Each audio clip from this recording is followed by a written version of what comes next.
The world is grey. The world is grey.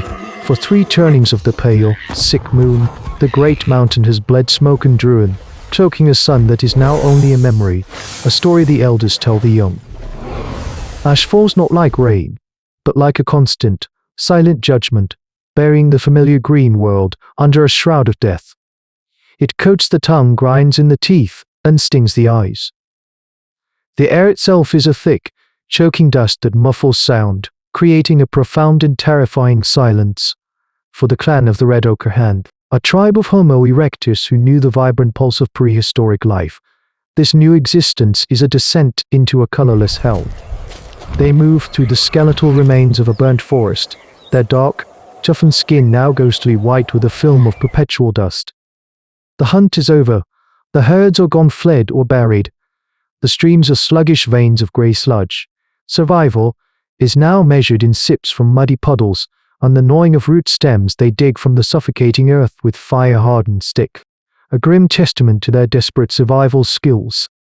Kale, the clan's strongest hunter and holder of the speaking stone, crouches beside the elders.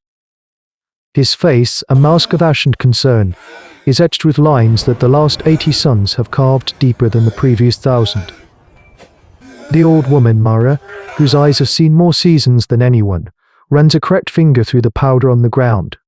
The ghosts take the sound, she rasps, her voice thin as a dry leaf. We cannot hear the coming of things. His gaze sweeping over the huddled forms of his people, 32 souls shivering in a world that no longer feels like their own. He holds up a heavy stone axe, its flint head expertly knapped, one of the ancient tools that define their mastery over wood and bone. It feels useless now. You cannot kill hunger with an axe, and you cannot see an enemy that wears the color of the entire world. This is not the life million years ago their ancestors conquered. This is an ending. A long, slow, quiet ending. The first to vanish is a young scout named Terra K. He was sent to follow a game trail, a faint depression in the endless grey, in the hope of finding a surviving scrub herd of hypsilophodonts. He does not return by the time the dim light fades entirely. There is no cry, no sound of struggle carried on the dead air. He is simply gone, erased from the world as if he had never been. Kale leads a small party at first light. Their spears held low, they find Terra K Estrax, a clear line in the undisturbed dash, and then they find the others. They are 3-toed bird-like, but immense. In the center of each print is the deep, vicious slash of a terrible, elevated claw. Kale has seen tracks like this before, but always in the deep jungle, always belonging to creatures of vibrant, terrifying color. These are different. They appear and disappear, faint and weightless, as if the walker itself was made of smoke. The attack comes without warning. As the search party moves through a grove of petrified, ash-coated trees, a pale shape detaches itself from the grey curtain of falling dust. It is not a blur of speed but a silent, flowing horror. A Utahraptor, but one remade by this new world. Its feathers are the color of ash, its eyes black pits in a ghostly white face. It moves with an unnatural silence, its huge talons insulated by the thick carpet of powder.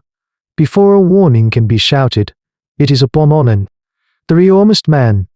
The famous sickle claw, long as Kale's forearm, hooks into his chest with a soft, sickening thud. The raptor's weight bowls him over, and it is finished in a heartbeat. A flurry of pale feathers and dark blood blooming against the grey.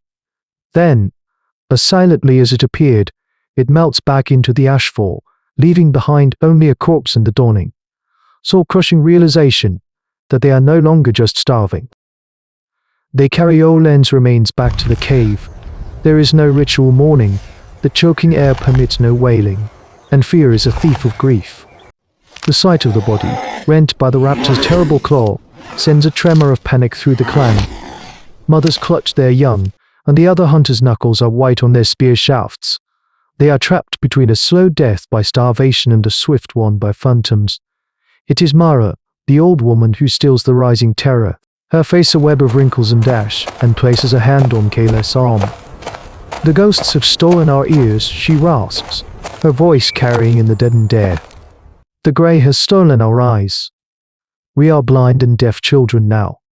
We must learn a new way to feel. Her words, simple and profound, cut through the fear. She is speaking of a fundamental shift, a demand of human evolution in this grey purgatory. They cannot fight what they cannot see, so they must learn to see the unseen.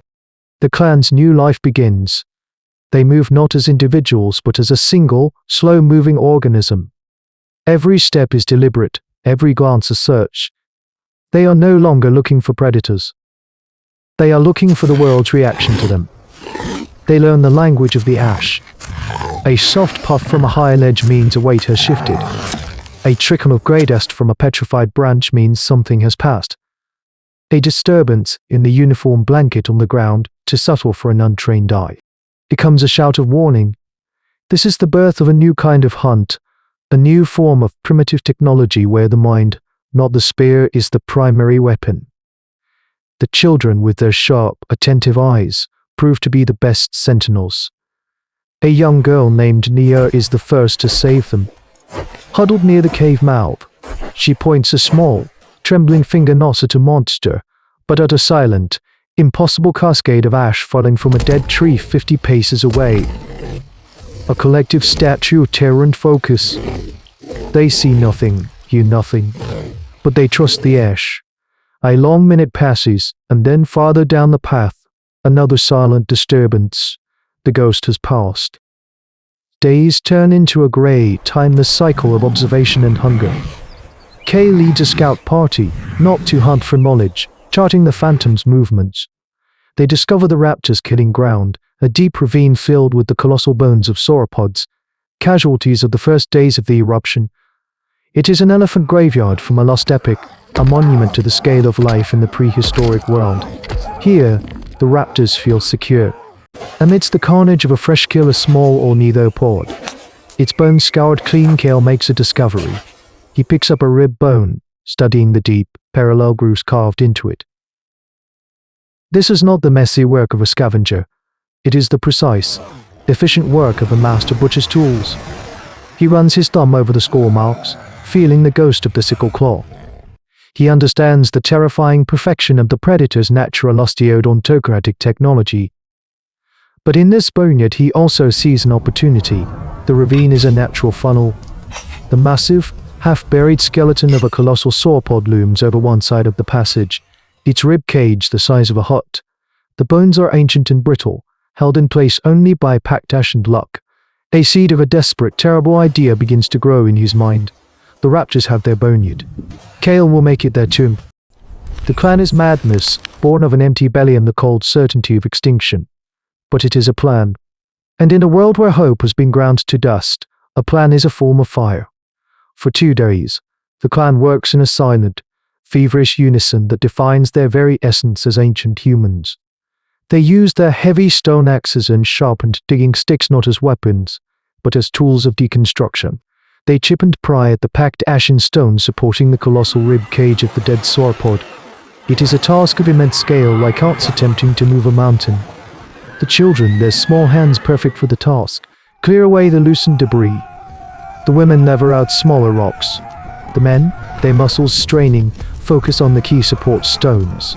They are creating a precarious balance, turning a fossil into a weapon of unimaginable tonnage. They are not just preparing a trap, they are rewriting their place in the brutal calculus of this world, a pivotal moment in the long, arduous story of hominid history. The law must be perfect. A dead animal might draw one phantom, but they need the whole pack. Kale knows this. He stands before his clan, his face grim. He holds a length of gut rope tied to a heavy stone, the trigger. He will be the bait. There is no argument, only a deep, communal understanding that passes between them in the grey stillness. This is the pact of the clan. The one stands for the many. Mara meets his gaze and gives a slow, single nod. It is the only blessing he needs. He takes a sharpened flake of flint and draws it across his own thigh, a shallow cut, but deep enough. The scent of fresh blood is the only scent potent enough to cut through the ash-choked hair. It is an invitation to the ghosts. He moves into the ravine alone, a single, defiant figure in an amphitheater of bone. He limps trailing the scent, making himself the perfect image of a wounded, easy meal. The silence stretches. The world seems to hold its breath. Then he feels it not a sound, but a change in the pressure of the air. A shift in the grey. The phantoms are here. They emerge from the dust like apparitions, 4 of them, their pale forms materializing around him. Their black eyes, devoid of any emotion but hunger, fix on him. They do not rush. They are intelligent, patient, circling, cutting off his escape. This is their ritual. Kel backs away slowly, deliberately, towards the looming skeleton. The lead raptor, larger than the rest, lets out a soft, bird-like hiss, the first sound he has heard from them. It is the sound of impending death. Kel stumbles, falling to one knee directly under the shadow of the colossal ribs. It is the signal. High above on the ravine's edge, Mara gives the command. The clan throws their collective weight against the levers. With a groaning crack of ancient stone, the supports give way. For a heartbeat, nothing happens. Then, with a sound that shatters the world's long silence, 10 tons of fossilized bone and petrified rock collapses into the ravine. It is not a landslide, it is an obliteration. The maw of old bones closes shut. In the ringing silence that follows, the air is thick with a new dust, the dust of powdered bone. Kale, shielded by an overhang, pushes himself to his feet. The ravine floor is a chaos of shattered ribs and pulverized stone. A single, feathered arm, its sickle claw curled in a final spasm, is all that is visible of the phantom pack. They are gone. The clan looks down from the ridge, their faces masks of awe, exhaustion, and a terrible, dawning relief. They used the bones of the old world to secure their place in the new one. They used intelligence to defeat instinct, cooperation to shatter predation. This is the moment that matters, the inflection point in the story of a species. This is the primal scene, repeated in 1,000 ravines and caves across millennia, where a small, soft-kind mammal, armed with nothing but a plan and the courage to see it through, looked at the monster in the dark and decided not to run, but to build a better trap. It is the bloody, ash-covered birth of the audacious idea that a mind could be sharper than any claw and that a community, bound by purpose, could be stronger than any beast. The echoes of that falling bone thunder down through the ages, a promise that the age of monsters would end, when the age of man, for all its own ghosts and terrors, was about to begin. The chronicle is written in ash and bone. Listen for it in the silence between your own heartbeats. But the grey world gives way to green, and in the green, something ancient sleeps.